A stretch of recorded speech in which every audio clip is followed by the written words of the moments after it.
welcome to the porch. We got some pretty interesting stuff going on today. I want to visit with you guys and just talk about and show you what we're doing. Now, we just recently come on to some YouTube videos about powder coating ammunition, and so there's one that we did, and I want to talk to you guys a little bit about why we decided that we wanted to do this. Now, number one, I already had a powder coating system. I do old antique cars and stuff occasionally, and so I have a powder coating system for that purpose. Now, I didn't have to buy that, so that's a good thing. That's a few $100 investment saved. So I looked at that and I thought, that'd be a good way to manage your ammunition, because you can powder coat that ammunition different colors depending on what the ammunition is, and you can just look in your shelf. You don't have to do a lot of reading. Like I look at my shelf, I know this is one of my hot hard cast rounds. That's the reason I decided to go red with it, because it's a hot round. I'll tell you a little bit toward the end of the video about how many feet per second that's running, and some things like that, and help you understand the management strategy behind powder coating.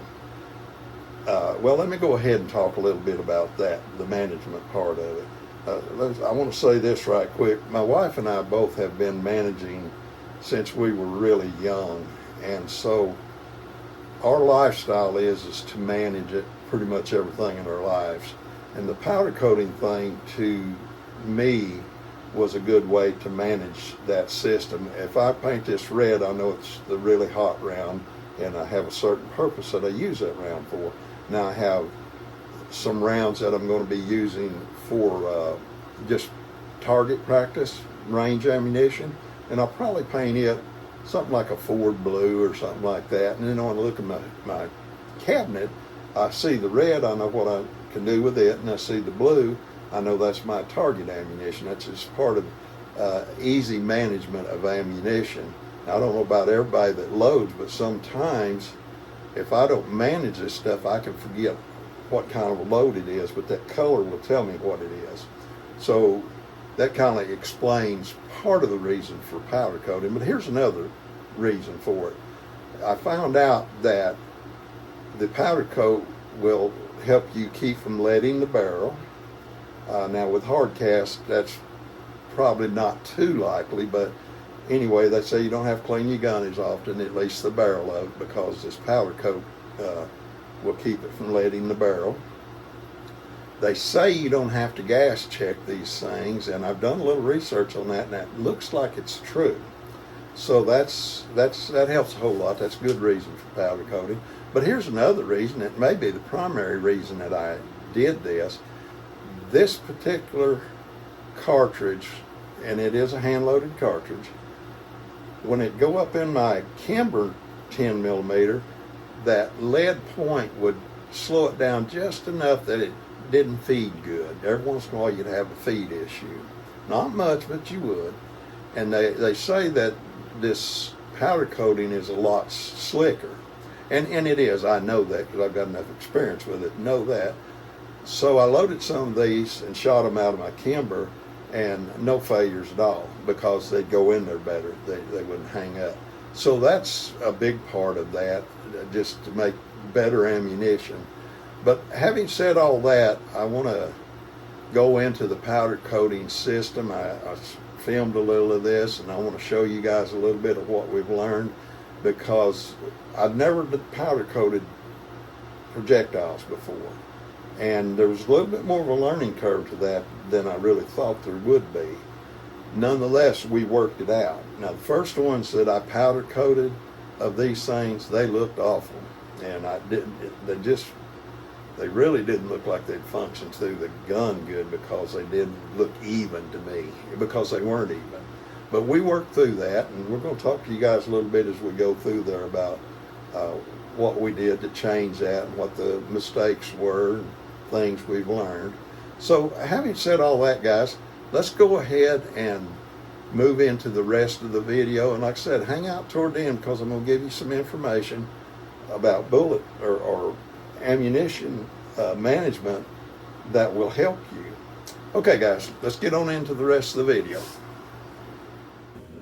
Okay, what we did here is we got these bullets, just wiped them off, and then we soaked them in alcohol and just getting them ready and cleaned up. The next step was just to dry them off with a paper towel. The next step was to put them in a bowl and get them ready to shake up and get some powder coat on them. So let's move to that step.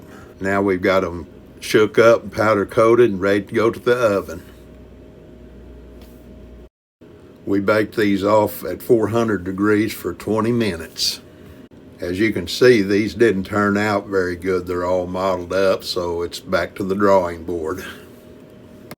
Okay, we did some things different, and this is the batch that we just turned out.